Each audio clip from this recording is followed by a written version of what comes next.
Okay. Right. So very good afternoon to Doctor and my fellow friends. So for today, we are going to have an oral report assessment. And my name is LIM JIA CHENG, who will be the moderator for today. Our group name is unknown, and the theme that we have selected is SDG 13, which is climate action. And the title for the forum today is Addressing Global Warming, including the causes, consequences, and solution for a sustainable future. And before I start the oral report for today, I would like to introduce my teammates.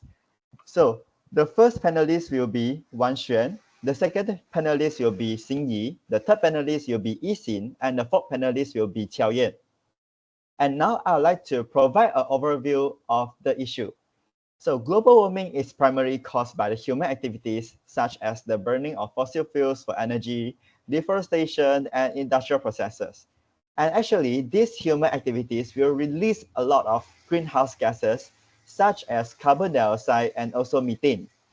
And these greenhouse gases will accumulate at the atmosphere and trap the heat from the sun. As a result, the temperature of the Earth will be rising up. And according to an article entitled Emission Sources, Greenhouse Gases and the Global Warming Effects, it's argued that the industrial activities have increased the carbon emissions due to growing industrializations and urbanizations, especially in developing countries. And after that, an article on current trends in biological sciences indicates that global warming is a growing concern caused by burning fossil fuels and deforestation, which release harmful gases like carbon dioxide and also methane.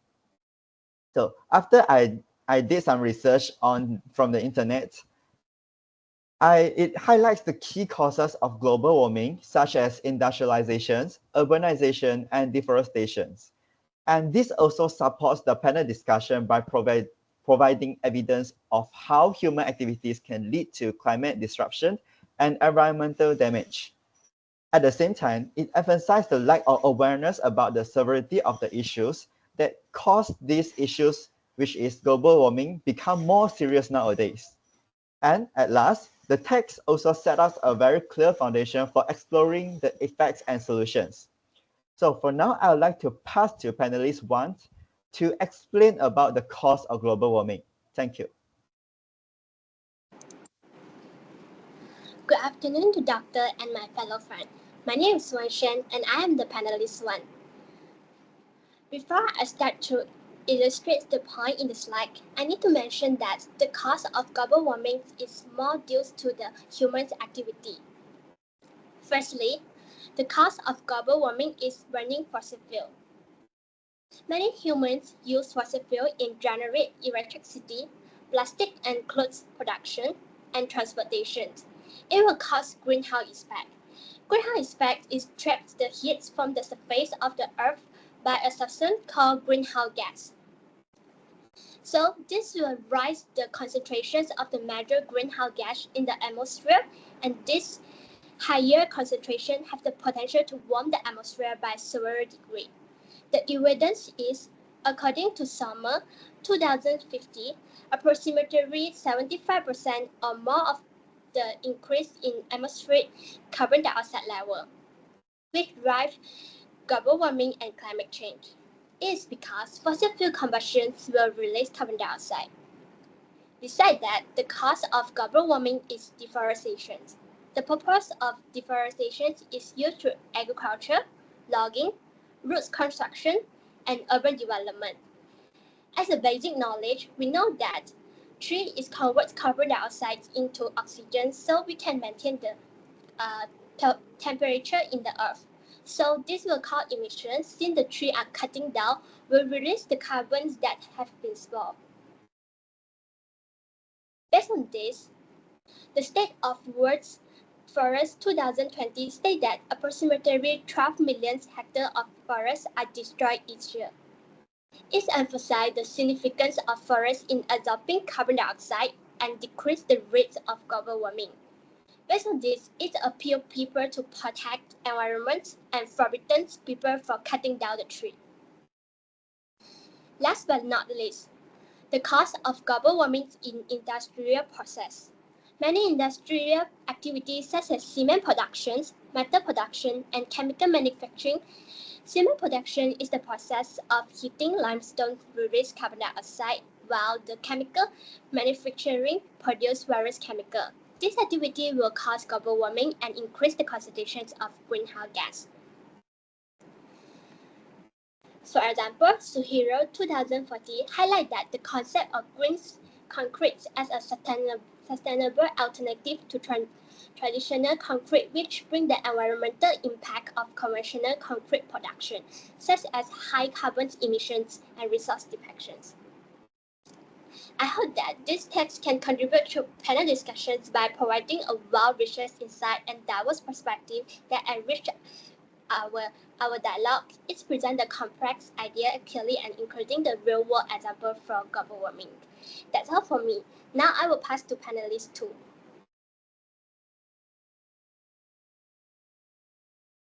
A very good afternoon to Doctor and my friends. My name is LIM JIA. I'm the second panelist. I believe that there are 3 key reasons why slowing down global warming is important. Firstly, the importance is to prevent extreme weather events. Rising of global temperature will increase the frequency of extreme weather events such as hurricanes, heat waves, and heavy rainfall. These events that can cause devastating effect on ecosystems, agriculture, infrastructure, and human lives. For instance, in 2018, the Intergovernmental Panel on Climate Change reports that limiting global warming to 1.5 degrees Celsius will reduce the likelihood of extreme weather events. Slowing global warming reduces the risk, safeguarding communities, agriculture, and infrastructure. The second importance of slowing global warming is to protect biodiversity and ecosystems. As global temperature rises, it threatens ecosystems by destroying species habitats and migration patterns. For example, according to Mark and Urban, the study in 2015 claims that even a 2-degree Celsius rise in global temperature could lead to the risk of extinction of 10% of species due to the habitat loss, change in ecosystems, and shift in temperature and precipitation patterns. Slowing down global warming gives species more time to adapt and reduce the habitat disruption. Lastly, economic stability and growth are one of the importances. Climate change disrupts economies by damaging infrastructure, reducing agricultural yields, and increasing energy demand. It's vital for slowing global warming to stabilize these factors, leading to more sustainable economic growth. For instance, a study by the World Bank in 2012 claims that if global temperature continues to rise at a current rate, the world could be losing up to 7% of global GDP by 2100 because of economic impacts of climate-related disasters. Limiting warming could avoid these losses, fostering long-term economic stability. The text provides a strong foundation for a panel discussion on slowing global warming by presenting evidence-based arguments on its critical impacts. Now, I'll hand over to panelist 3, XING.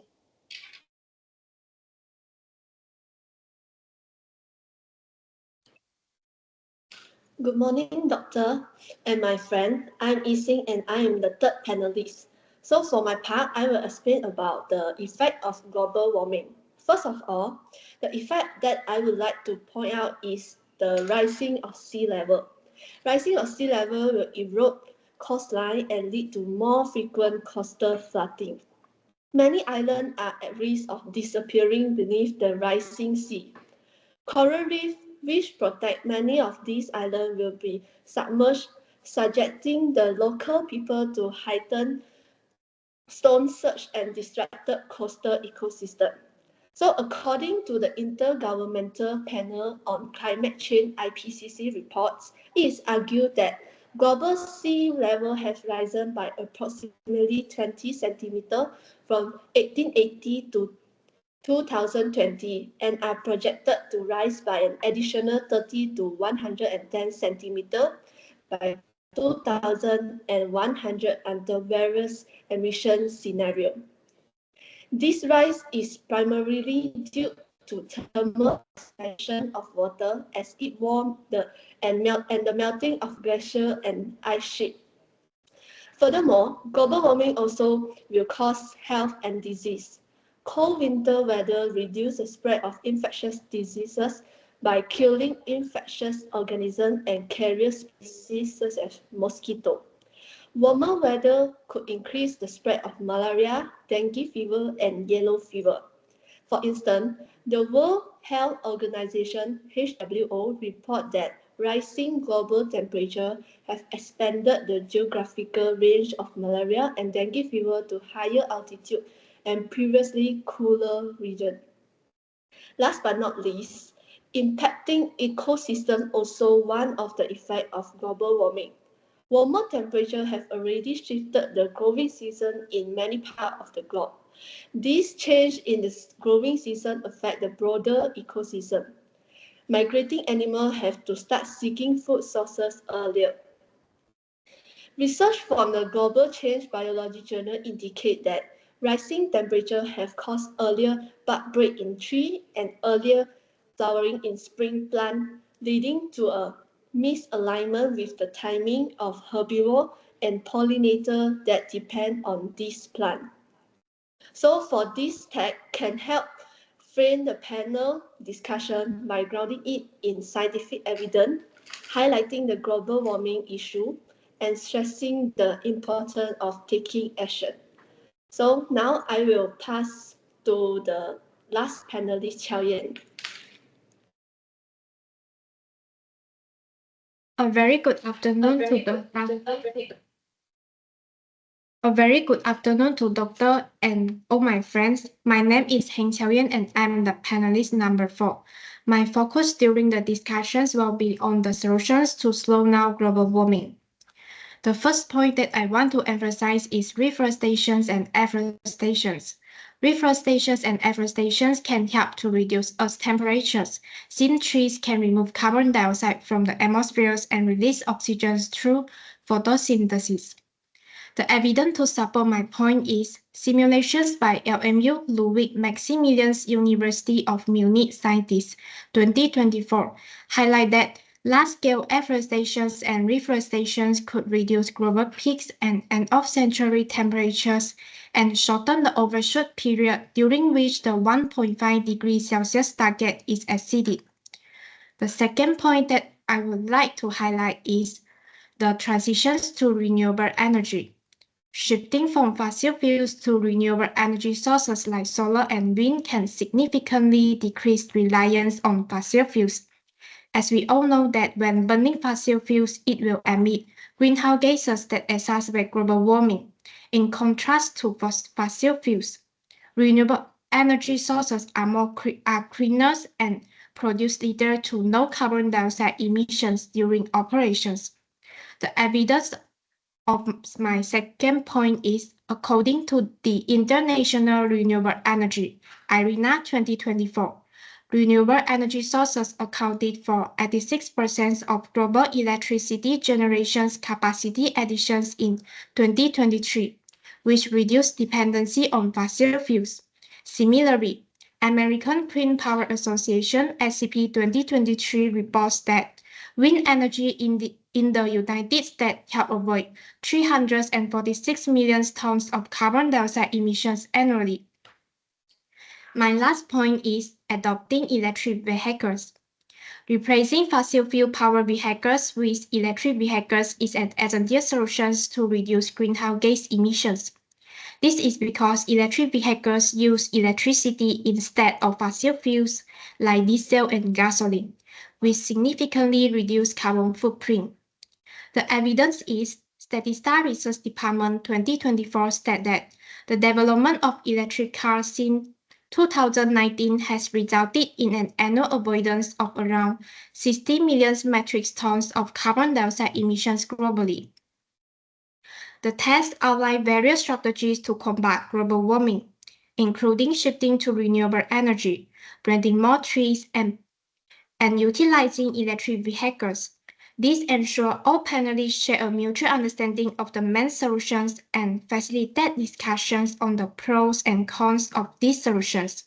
Moreover, the solutions that are highlighted in the text are supported by research and practical studies that provide strong evidence for the panelists to rely on during panel discussion. That is all for me. Thank you. So I think that's all for our oral report assessment for today. So thank you so much. Right. I'll stop the recording first. Okay, thank you very much.